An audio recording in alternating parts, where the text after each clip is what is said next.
नाशिकमध्ये पावसाची संततधार, गोदावरी नदीच्या पाणी पातळीत वाढ, नाशिकच्या रामकुंड परिसरात पूरस्थिती कायम।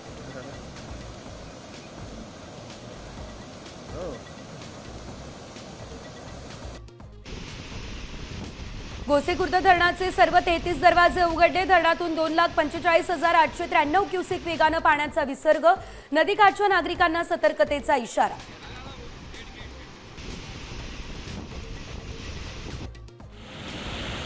नंदुरबारच्या सातपुड्यातल्या बारामुखी धबधब्याचं सौंदर्य खुललं, अनोखा धबधबा बघण्यासाठी संपूर्ण भारतातून पर्यटकांची गर्दी।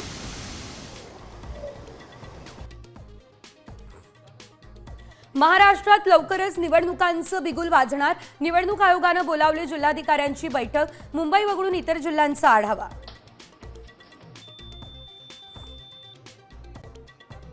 भारताच्या सगळ्या भाषा राष्ट्रीय भाषा, आपल्या राज्यात स्थानिक भाषेतच शिक्षण घ्यावं, हिंदी सक्तीवरून संघाने टोचले कान।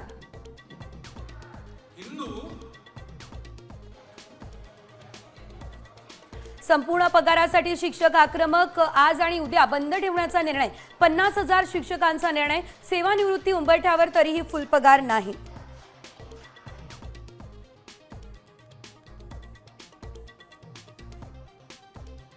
ऑफिसच्या वेळा बदला, लोकलची गर्दी कमी करा, मुंबईमधल्या 800 कार्यालयांना रेल्वेचं विनंती पत्रक।